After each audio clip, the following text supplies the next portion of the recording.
Welcome everyone to You know you don't have to scream.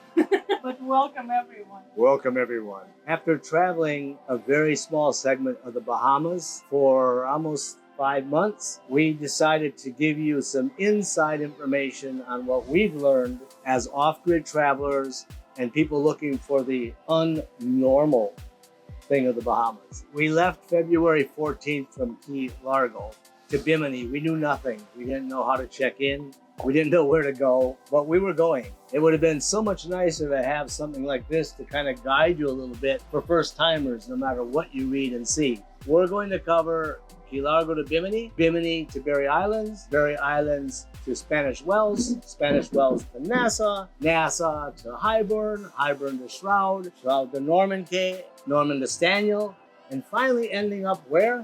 Long Island.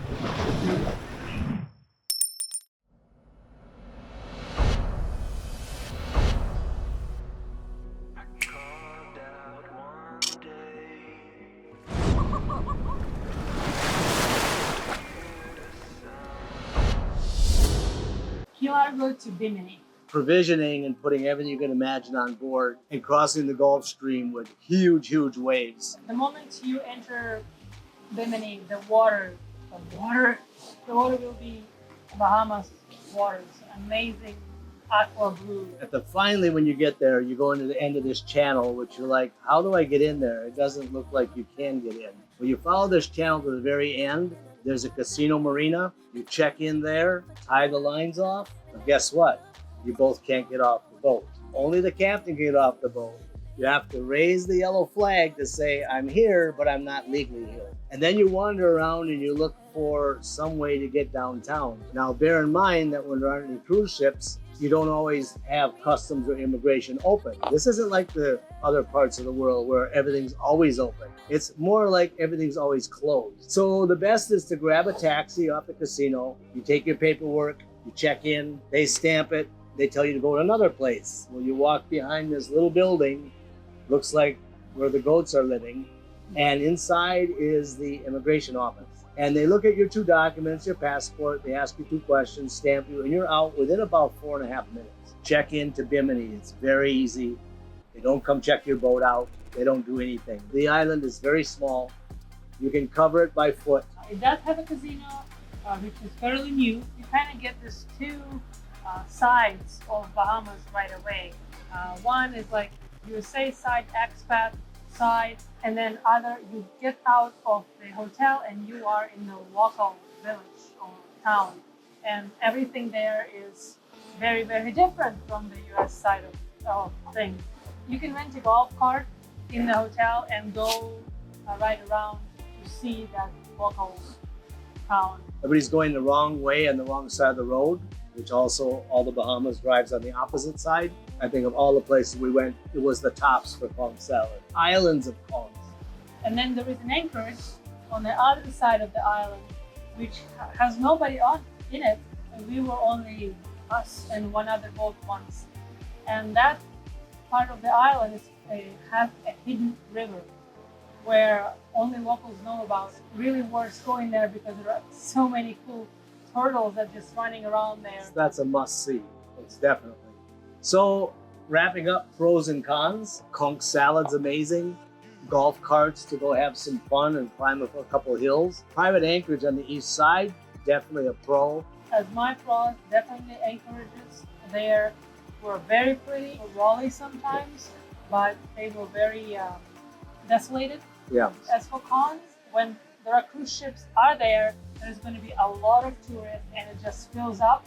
And then on the days when the cruise ships are not there, it's pretty much empty. However, everything still is open. You know, guys, back when I was looking for solar panels for the boat, I was pretty well sold on the rigid panels because of their strength, their power output. It turns out that I really wasn't fully informed. I've got something I need to show you today. This is a Borge RV flexible solar panel, 100 watts. It's a 360-degree flexible, so you can mount it on curves, different locations on your camper, motorhome, RV. It comes with double-sided sticky tape on the back, so there's no need for tools or special installation. When you're ready to attach this, you find the location, peel off the backing, slap it down, and you are ready to produce power. The panel's actually an IP68, so it's impervious to wind, snow, rain. It comes with standard IP connectors, so it can plug directly into your junction box or into your charger. It also has a diode in between each one of the cells. If there's a partial shading on your solar panel, then the whole panel is going to lose its ability to have full output. By having a diode, you can have areas shaded and still have output from the solar panel. This is a true 100-watt panel. 4 of these panels, they will give me 400 watts, the same output as a huge panel I have on top of the boat, but 70% lighter. That means a lot when you're trying to mount this somewhere and you're worried about hurricanes, storms, winds. Let's go find a place to put this so we can get free energy. I love free energy. Pretty cool that I found a spot and I can collect solar energy here and I can use it to charge the batteries that I have in my winches. All I have to do is peel the tape, stick it down, and because the dock box is kind of flexible, having a flexible panel allows us to mount it just about anywhere we want. Within 15 minutes, I'm gonna have solar power on top of the solar power we already have. Guys, you need to check the link below. This panel is amazing, 100-watt output, flexible, 70% lighter than the standard panel. You have solar on the go in minutes. Next one is Bimini to Berry Isles. Very amazing deep water crossing with water over 10,000 feet. Also, you research that when you cross, and then you enter into the Bay of Pirates. A little bit of a butt-puckering experience. Let's jump right into pros and cons. Pros, it's a very safe storm hideout location. There is gas and fuel when they're open. You have to see if there's a man running around. You have to check out the Rat Pack history about this place. As for cons, there's not much provisions, and you have to get there on certain days to the stores, otherwise they're going to be empty. Very few anchorage locations, so it's almost like, what, 2? Yeah. Yeah. It's a great stopover going from Bimini to the other islands. Yeah, but I personally wouldn't be spending there more than a couple of days, Maybe one night. Next one is Berry Isles to Spanish Wells. You can anchor next to Spanish Wells and take the dinghy into Spanish Wells, and you have a very nice place for breakfast. Very good provisions, super clean, quaint little town and island. When he says good provisions and nice breakfast place, this is like a legit inhabited place. You also, from this location, you can be a short dinghy ride from a place where you can feed the pigs. You can see some other remote isles. It's pretty well protected where the anchorage is at. So it's a great stop-off point to kind of recharge your own batteries, hang out a little bit, get the isle feel, and enjoy the weather. So pros and cons. Super quiet anchorage, deep heritage, something you have to see and spend time. It has a lot of remote little islands for seeing pigs and other things. Cons? To be honest, I don't think there are any cons. Don't feed the pigs with your hand. Feed the pigs with a stick, or don't feed them, just look at them. And by the way, as we're speaking, we are on our boat in Thailand, on the way to who knows where, but a lot of islands here with monkeys. So, my friends, I'm going to be very careful this time. Next one is from Spanish Wells to Nassau. We actually were not planning to stop in Nassau, but because of my rabies shot, I had to fly to Miami. William got to spend 2 weeks by himself in Nassau. Easy short sail from Spanish Wells to Nassau, not very complicated, 6-7 hours. There's many anchorages in Nassau. Don't let the charts fool you and think that you have to call ahead and get marinas like I had to do. There's plenty of places you just drop the anchor, take your dinghy ashore, and you're good to go. But we did stay at Bay Street Marina because we had to get Yana to the airport in a matter of hours. All the amenities you could imagine, very protected, very clean, security guards. Nassau as a base allows you to see a lot of things, and you could spend months in Nassau, with the exception that it's still a little bit like being in America in a way. Pros and cons. Pause. Pros, excellent provisions. Every store imaginable, and the very best because all the yachts come there in provision. Many restaurants, you have a choice to go to different restaurants. You have Atlantis Casino, which is not bad. You have Bahamas, which is outstanding casino, 8-10 restaurants, water park, sports. It's kind of like going on a cruise without leaving an island. You can go to Atlantis or Bahamas while you are on the boat in the marina, right? Or at Anchorage, and just go there and hang out. Use the Free. Wi-Fi. Use the Wi-Fi. Wi-Fi in Bahamas is amazing. And no one cares. No one cares. No one cares. That's one island attitude. No one in these islands cares about too much. It's pretty chill and relaxed. Next one's are Cons. Well, Cons is definitely, because it's the capital of Bahamas, it's very busy. The anchorages are busy, and Raleigh, because of constant tour boats are going back and forth. It's loud. You feel like you're back in Miami if you have been to Miami. It is very expensive to be in Nassau if you're going to be there a long time. Next one is from Nassau to Highborn. Highborn, very high end. It's an amazing island, golf cart rental, manicured trails, paths, little signs, place to take a golf cart all over the island. So you can anchor near Highborn. You could also go inside for like mucho dinero. So anchor outside of Highborn, take the dinghy in. There's a full provision gas dock there. There are places to park the dinghy. You can explore the island, the beaches. There are coral reefs that come right up to the sand. There is an amazing restaurant that has the best view. Best views and very good food.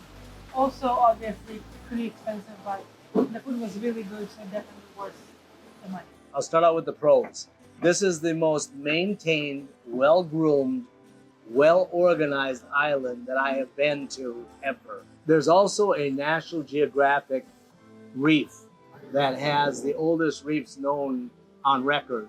And you can walk there, you can look at them, you can observe them, and it's on a remote beach where you will see no one for miles and miles. As for cons, there is only one grocery store there, and it's very small. It's expensive, obviously, but it doesn't have much because it's only like mostly for tourists. But you can get your essentials there. Right. Next one is from Highborn to Shroud. Shroud Cay has beautiful mooring ball field. Grab a mooring ball, the warden will come by or maybe not come by. There's a daily, nightly fee, but he's gonna come by and ask you how long you're there. You're gonna tell him, he's gonna tell you how much, you pay him, and everything's great. It's a short dinghy ride to Norman Cay, which has McDuff's restaurant. Make sure you call ahead because it's all call ahead in the Bahamas. You don't just walk in and accept the table. On the islands, they import all their produce, and in a lot of islands, like for example Norman Cay, everything has to be flown in. So they just don't have food, and they're just not going to prepare for you because they don't have enough. Shroud Cay has the internal rivers that wind all the way through the island. Some of them you can take your dinghy, others you can only take a kayak, and there can't be a motor. Check that out before you go. Places to see, to hike, to snorkel, to dive. Everything that we're mentioning is kind of a base point. From there, you can spend weeks, months, or days. It's up to you, kind of on what you want to take out of it. The pros of this location is that you have inland rivers, you have a lot of water creatures, fish, crabs, lobster, everything running around. You can actually catch your own conch there. As for cons, I wouldn't be hoping to get provision fuel or water there. No, it's just an amazing anchorage, off-grid living. You can spend months just enjoying as long as you have enough food. Next one is from Shroud Cay to Staniel Cay. Staniel Cay Yacht Club, it rocks. It has amazing breakfast. The vibe. It has a bar where you can hang out, play pool, get drunk if you want, or you can make a reservation before 9 a.m. because it gets booked, and there's either 6:30 seating or 8:30 seating. And you go from this bar and hot and sticky, you slide a door open and you walk in, you swear you stopped off in Spain somewhere. White walls, air conditioning, tablecloths, they have a set menu. So when you call in, you can't just order something. And the good thing that you can actually take a plane and fly there from US, which is, if you don't have a boat, that's an amazing place to go to Bahamas and enjoy yourself because there are plenty of accommodations there that you have to book in advance, but you can. So you can enjoy this without having a boat. Next one is pros and cons. This place, from a base, has everything from James Bond movie set to hot tubs in the water to rock climbing. Everything is in within 10 minutes of the dinghy ride. So you can spend weeks there. Two good grocery stores on the islands that are not obviously like on Spanish Wells or Nassau, but they are pretty much well stocked almost any day. Sometimes the mailboat doesn't come there, then they get low, but in most cases they're pretty full and you can get provision there pretty nice. Yeah. As for the cons, the actual Staniel Cay is pretty small. There is yacht club and then there are those Airbnbs and a couple of beaches, and that's about it. You will have to explore the areas around it. And another con is that on the weekend there are parties there in the Staniel Yacht Club in the bar. So if you are in the morning bowl, it can get a little loud, but I would say it's doable. But I mean, if you want absolute tranquility, you might want to anchor a little further, and it's a little bit shallow to anchor there, so that's why we recommend actually grabbing a mooring there. We got stuck there. Last route from Staniel Cay to Long Island. Staniel Cay to Long Island is a long voyage. 3 days, 2 nights stopover. But where you're stopping along, there's places that are safe. When you get to Long Island, we went into Flyfish Marina. There's a lagoon harbor there. That's where we dropped anchor. The lagoon is protected. There's a few boats come in and out. It's a great place to check in and check out. You're just going to ask for the customs lady, Rose. She will come down and meet you, stamp your papers, and take care of you at the dock. You can't take your dinghy to the marina, only to the government dock. And that's where you learn about Long Island. Long Island is actually one of the best islands we've ever visited. There are so many things to do there, and it's huge. It's long. There are blue holes, and not just one that everybody knows about. There is also a secret blue hole that only locals know about. There is this statue where Columbus arrived first there. I mean, there is just so much heritage. I believe there is also one of the oldest churches in Bahamas is there. And aside from that, there are 50 churches there on that island? Yeah. I mean, it's crazy. Like, the history on that island is unbelievable. And on top of that, it's so much still of grit. If you want, there's several grocery stores that are very well stocked. There's a little coffee shop that can make you breakfast and make you a cappuccino. And then you can drive another couple of miles and be at a shrimp grotto hole where there's not any real way to get there. You kind of have to follow a rock that's painted with a little arrow, and you end up with a shrimp grotto. And aside from mosquitoes that are from the prehistoric age that will chew you and carry you away, the shrimp grotto is amazing. You have to see it. Yeah, make sure you bring with you like a mosquito set when you come to Long Island. You can charter a boat, and only 3 miles out, you are going to catch the largest red snapper grouper. They won't even fit on your grill. I mean, you're going to get so many fish, your eyes are going to pop out. Needless to say, we spent a lot of time, a lot of beach, exploration, looking at coconuts, trees, everything. Long Island was one of my favorite. And the locals are amazing. Everybody's so welcoming. People always want to help you, and they try to help you. Pros and cons of Long Island. I can't speak anymore about the pros because we just did. Because this place is so far off the path that you don't get the head-banging center council dudes. You don't get all this party tourism. You get real island life and real off-grid respect. As for cons, I'll kind of segue into them. So there are no official taxi on the island, really, and the island is freaking long. So if you want to see it fully, you gotta have a car. So you either have to find a driver there, talk to locals, and somebody will advise you whom to call or whom to get, or they call somebody for you and you will get a driver. That's going to be probably pretty expensive. So if you're going to do a day trip, that's okay, but you probably won't be able to afford a driver for long duration, so you will have to rent a car. The pit holes on the road are crazy.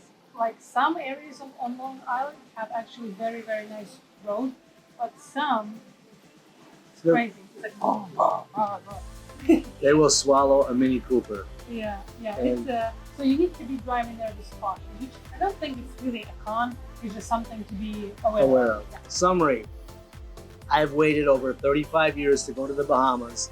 I had so many invites, but I said, no, I'm going to go when I can take my own boat.